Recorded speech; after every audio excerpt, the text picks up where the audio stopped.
Okay, this is for the beep and the clock set restart after a power interruption. Let's simulate a power interruption. Okay, after a power interruption you get the 8s, or you have to unplug it after a power interruption.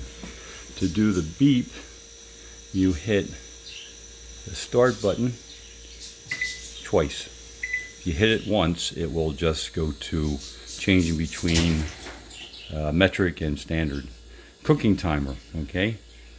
First time is on. I better bring this back a little bit. Second time is off. And that's it. Just hit stop. And that shows you the colon's not flashing, shows you that it's set.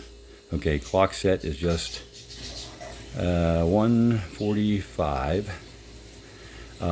The colons are flashing. When you hit the clock set again, they stop flashing. That's it. That's all there is to it.